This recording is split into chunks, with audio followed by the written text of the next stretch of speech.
अस्सलाम वालेकुम प्यारे बच्चों। आज की इस क्लास में हम आपको लेकर आए हैं कक्षा 9th का अर्धवार्षिक पेपर जो हाफ ईयरली एग्ज़ाम हुआ था आपका 2025-26 में, और उर्दू सब्जेक्ट का, उसका हम आपको क्या कराने जा रहे हैं, आंसर की कराने जा रहे हैं। ठीक है, यानी आपने जो अर्धवार्षिक पेपर किया है उसमें कितने आपके सवाल सही हो रहे हैं और कितने गलत और कितने नंबरात आपके बैठ रहे हैं, इसलिए हम आपको क्या है इसके हाफ ईयरली एग्ज़ाम की आंसर की लेकर आए हैं।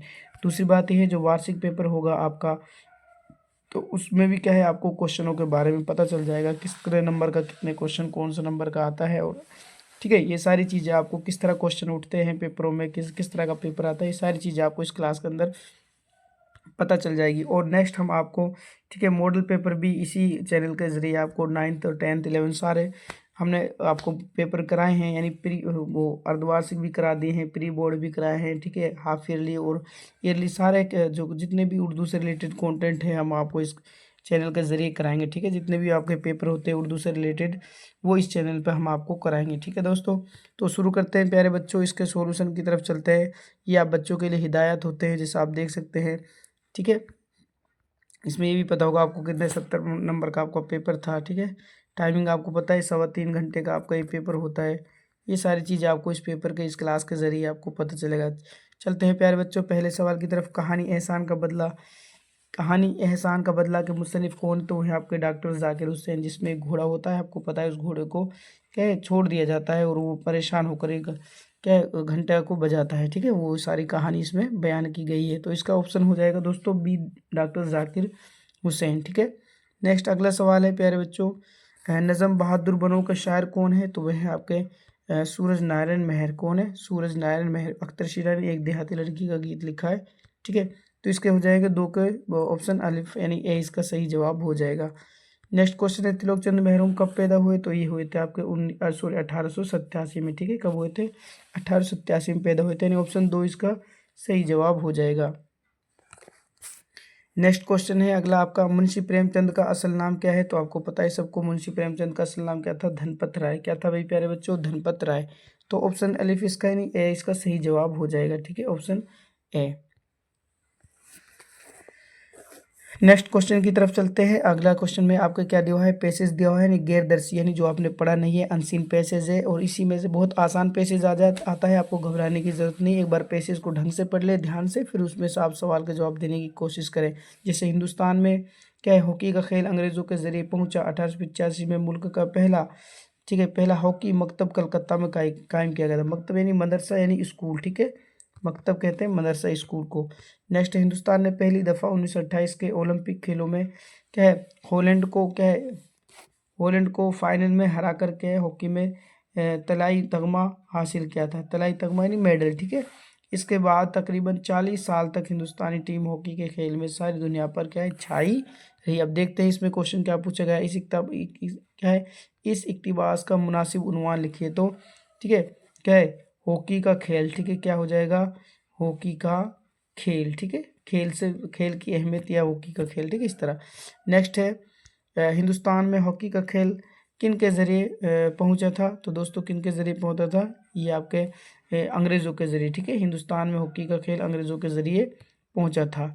नेक्स्ट क्वेश्चन है, मुल्क का पहला हॉकी मकतब कहाँ कायम हुआ? तो 1885 में कलकत्ता, क्या है, मुल्क का पहला हॉकी मकतब कलकत्ता में कायम किया गया था। कलकत्ता, ठीक है, जिसको पश्चिम बंगाल, कलकत्ता। ठीक है, नेक्स्ट इसमें देखो क्वेश्चन, अगला क्वेश्चन क्या पूछा गया आपसे, मुल्क का पहला, ये हो गया अपना 1928 के ओलंपिक में हिंदुस्तान ने कौन सा तगमा हासिल किया? तो वो था आपका तलाई तगमा। कौन सा था प्यारे बच्चों? तलाई तगमा। ठीक है, कौन सा है? तो तलाई तगमा ये है आपका। ठीक है, आंसर हो जाएगा।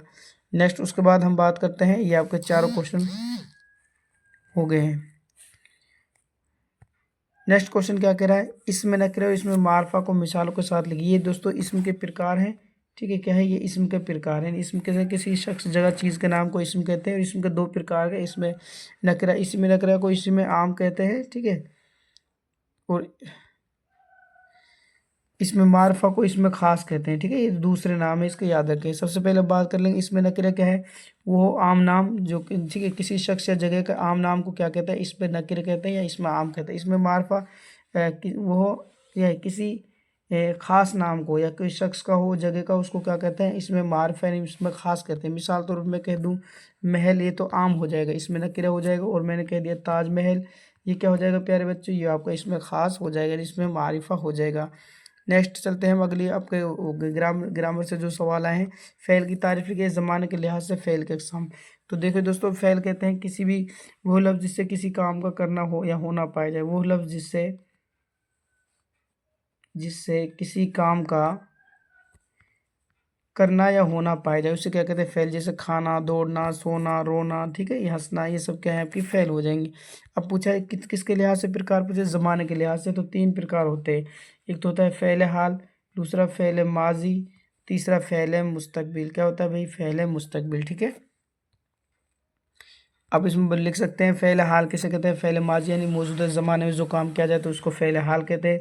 गुजरे हुए ज़माने में जो काम किया जाता है उसको फ़ेल माजी कहते हैं। और आने वाले ज़माने में जो काम किया जाएगा उसको फ़ेल मुस्तकबिल, इसको आप कहते हैं प्रेजेंट, पास्ट और फ्यूचर, ठीक है। फिर आगे चलते हैं, सिफ्त की तारीफ बयान कीजिए। सिफ्त यानी वो लफ्ज़ जो किसी इसम या क्या है, जो इसम या ज़मीर की क्या है खुसूसियत बनाए, यानी खुसूसियत विशेषता बताए।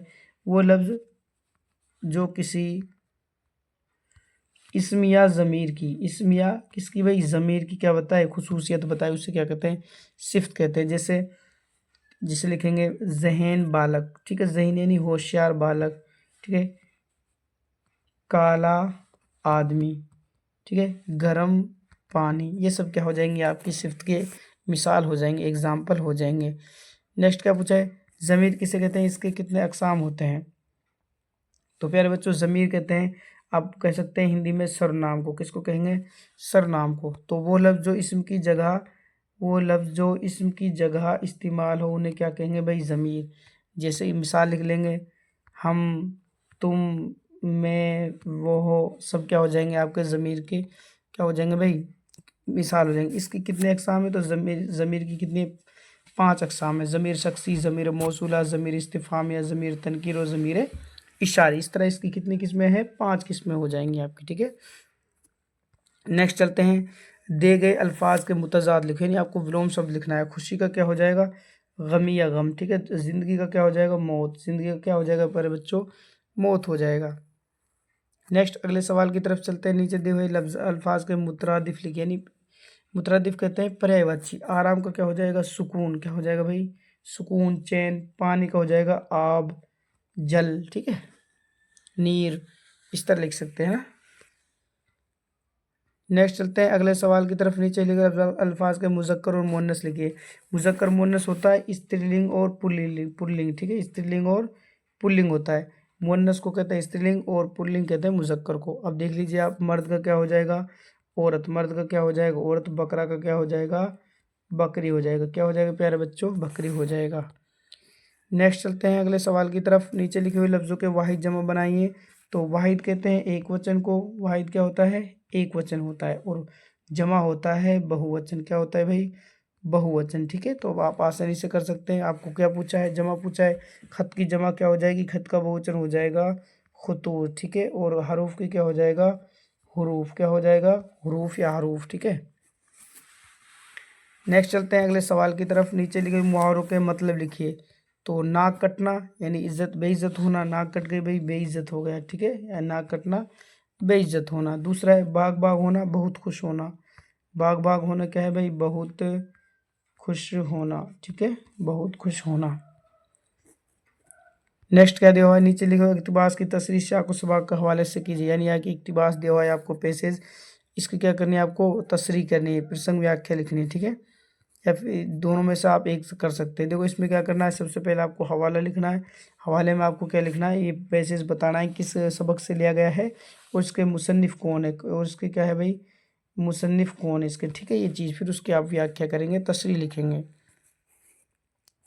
नेक्स्ट चलते हैं हम अगले सवाल की तरफ। क्या पूछा है भाई, नीचे हुए सवालों के जवाब, यानी छोटे छोटे आपको सवाल दिए हुए हैं, इनके आपको क्या लिखने हैं, जवाब लिखने हैं। जैसे हम बात करते हैं, घोंसले से ज़मीन पर अंडे किसने गिरा दिए थे, तो केशु ने गिरा दिए थे। किसने गिरा दिए थे, केशु ने गिरा दिया था। आपको पता है कि केशु और श्यामा वाला इस सबक में से लिया गया है, ठीक है, नादान दोस्त वाला सबक है मुंशी प्रेमचंद का।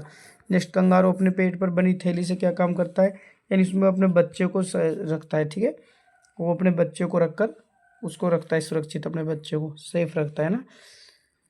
नेक्स्ट है घोड़े ने घंटा किस तरह बजाया, जैसे ही घोड़ा भूखा था, ठीक है, घोड़ा क्या था, भूखा था, और वो जैसे उसके मुंह से वो रस्सी लगी तो उसको चबाने लग गया और घंटा इस तरह बज गया था, ठीक है।